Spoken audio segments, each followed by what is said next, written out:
Hello everyone, Zach from Average Joe Warhammer here, and today I'm going to be showing you guys how I do my quick and easy jungle bases.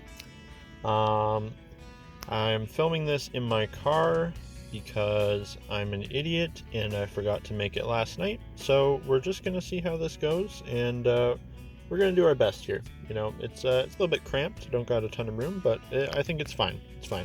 I'm going to do lots of fancy cuts and edits, so it looks like I know what I'm doing and definitely not spilling paint all over myself and the car. So, first things first, what we're going to be showing you how to do this on is a couple gorgeous little 3D printed Kroot puppies. These ones happen to have been snacking on some towel. When this thing cuts to the next part, these are going to be fully painted. They're not quite done yet, but so we've got two of them. And as you can see, I've already done the first step. The first step, super easy, everybody probably already knows, is you're going to get some of this. It's GW Technical Paint, Sterling Mud. It's a very thick, gravelly, muddy paint. And how I apply it is I just have a shitty old brush that I don't care about or want to use anymore. And you're just going to take a blob of that, and you're just gonna mash it all around the base of your model. And I like to put it on pretty thick so that you get some of that texture in there. It makes it look almost like gravelly or rocky. And you know, on larger models that I care more about and want to do a more elaborate base, what you could do is you can just take some normal whatever glue you happen to have. You could put some glue on the base, and then you could sprinkle some gravel on there first, or you know, little wood chips or whatever you want to use, some sand, and then do the technical paint over top of that, and that'll obviously give it more texture and you won't have to use so much paint. But these are just little guys. Their bases are going to be super simple and quick and fast, so just slap a little bit of paint on there, and they take quite a while to dry. So once those are all dry and ready to go, we're going to cut to the next part. So I'll see you guys in a minute. And we're back, everybody. Sorry if I sound a little bit congested. I had the fantastic idea to dump extra hot sauce on my already surprisingly hot General Chow's chicken for lunch, and I'm just kind of dying. So I went ahead and I actually did two steps in one, but I'll go over them real quick with you guys. So once your textured base paint, whatever you're using, has dried, you're going to go ahead and you're going to put, let me just grab it here, a thin layer of whatever just cheap clear glue. This is just like craft glue, not like super glue. You're just going to use a popsicle stick or use an old shitty brush or whatever, and just kind of smear that along the base. And then once you've got a nice even layer of that, and do it pretty thin, you're going to go ahead and you're going to use, grab it here, this stuff. So for those that don't know, this is, people usually call this flock, grass flock, whatever. You can get all different kinds of it. I just keep mine in this mason jar just because it's just handy and it doesn't get all over the place that way. So I actually used two different types for these bases. I use the brown one, and then I use like the kind of like grass green one. And what you're going to do is you're just going to take a little tiny pinch of that, sprinkle it on the base where the glue is. You can put a little extra here or there, wherever you might want it to be thicker, and that's just going to give you that kind of grassy, or you know, maybe more like fallen leaves and stuff. And you can get all different kinds of it. I think those ones are from wish.com, and they're literally like 50 cents each. I'll throw some images up on the screen right now just so you can kind of see more what I'm talking about. But yeah, so get some of that, you sprinkle it on there, and then you're going to let that dry, which I've already done. And then you get to the first, what I'd call like fun part. You're going to get your fake plants. You can get these at the dollar store, wish.com. I'm sure Amazon has them, craft stores have them. They're all over the place. But so you see I've got a couple different types on there, and you're just going to clip them, rip them up, whatever, to get them the way you want. and then you're going to use some super glue to attach them. And while you're doing that, that's when you would also attach, if you were going to do some like rocks or skulls, or these I think are really important. I think this guy's got more on his. Yeah, you see those like things that look like little sticks or little logs? Those are roots. Roots make way better fake, or not fake, they make way better miniature scaled sticks or logs. They just look a lot better than if you go find actual sticks. You can find a lot smaller, more spindly, wispy things. I'll just show you, you know, like this kind of stuff here. I've got a whole bunch of different ones. But yeah, so that's when you're gonna go ahead and glue all that on. You just arrange them however you want. And then I will see you guys back at probably what will be the last step. So this is step number 2, and that's where we're at. See you in a minute. All right, we're here at part 3. Our base is looking pretty good and is actually all done. As I said, for these little guys, we're just going to keep it really nice and simple, because if you're doing them like this, you're probably doing a lot of them. And you can obviously add as much or as little detail as you like. I know lots of people would just do the grass flock in the mud and then leave off the plants or in the rocks and stuff, but I think this is a healthy balance that's doable for a large army with lots of models. And obviously on your bigger models, you make them more fancy, you're going to add dead bodies or skulls or whatever. So for our final step, once all that glue has dried, you're going to end up with some shiny or glossy spots from the glue. And also the colors on those fake plants can sometimes be a little bit unrealistic, if that makes sense. So what I'll do is I'll take a couple washes, and you can really just mix and match, use what you'd like to get your desired effect.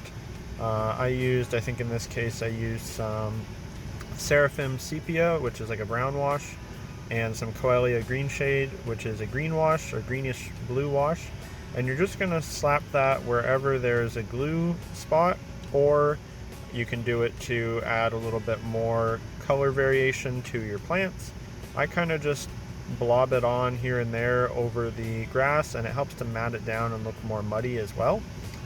I'll grab the other guy here in a sec. There we go. Yeah, so you're going to do that. You're going to slap the washes here and there just to tidy it up. This is also where I'll put some of that on the actual plants, like I said, and you can really just go as simple or as complicated as you want with them. I know some people will go and paint extra little details onto your plants. Again, for these little guys, I'm not going to do stuff like that, but if it was for a cool character base or something, I might think about that. And then one last little detail that I love to do is on my little sticks or my little roots. I like to paint on a little bit of moss. Just think that helps to add some more character and more depth to the base. So all you need for that is some Caliban green and then some moot green. You're just going to do the moot green in smaller splotches on top of the Caliban, and you're just going to hit a couple little raised areas of the stick. Try to zoom in here more. Yeah, and it's a pretty convincing and super easy way to just add a little bit more color to them. You could obviously just leave them too. You could obviously hit them with some washes as well to differentiate them a little bit. Obviously you could do that to rocks and stuff too if you had some rocks on there. But yeah, so this is my first little painting tutorial done now for YouTube, and that's just how I do my super easy jungle bases. Hey guys, so if you made it this far in the video, thank you for watching that little painting tutorial there. This is the first time we're doing this, but I'm hoping to add this into all the videos going forward. If you remember, or if you follow me on Instagram, you might have seen at the end of all my videos now, I'd like to take a moment to show off some of you guys' creations. So what I did was I just asked if you've got any cool kit bash models you want me to show off and talk about, to either tag me in it or send it to me in a direct message. And so these are the ones I was sent. from the last one. And if you guys would like to be in the next video, feel free to send me those. It's just my Instagram's Average Joe Warhammer, same as the name on here.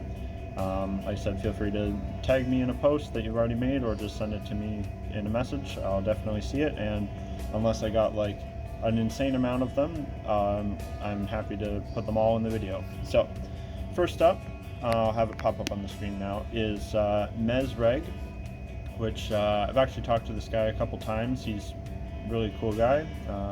You know, this isn't a personality contest, but he seemed like a pretty cool dude. So he sent me this really awesome orc, which is, I believe it's one of the new ones from the new Kill Team box. And it's a pretty simple conversion. He's given him a pretty dope-ass hairstyle here. He's got a mohawk, and what I really like about this is that even though it's simple, it really adds a lot of character to the model. It gives him this cool like punk rock kind of look.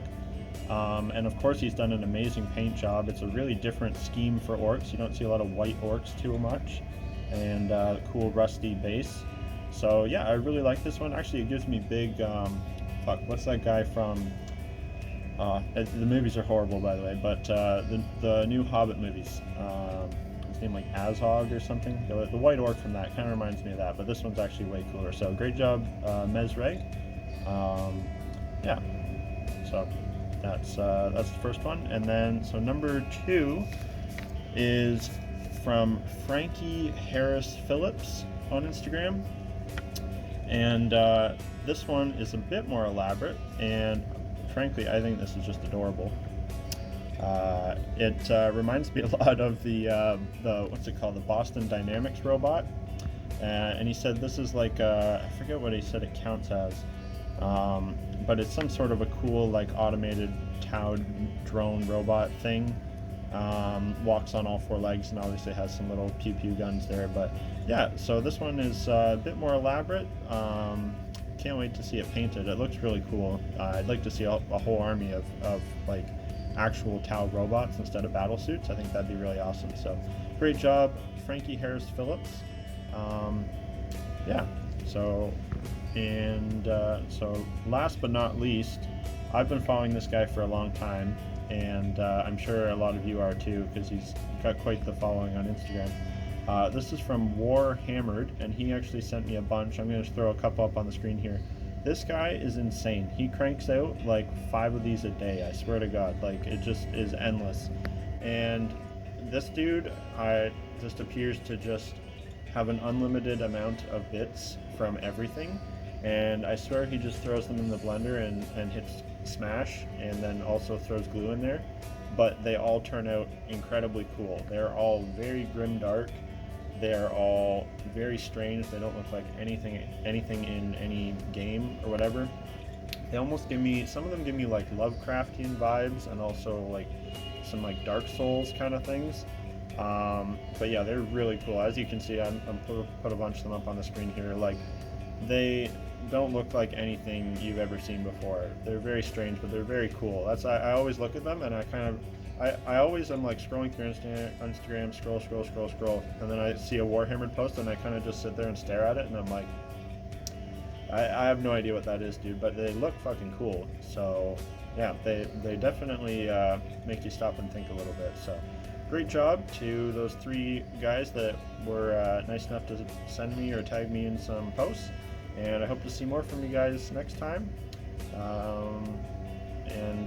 Yeah, so if you want to be in the next video, just tag me or send me some pictures. And yeah, thanks for watching. Hope you enjoyed that little painting tutorial, and make sure to go check out those 3 guys that sent me stuff. I will have had their names pop up there, but yeah, go give them a follow, check out their other stuff. They're all making some really cool stuff. Thanks for watching. Bye.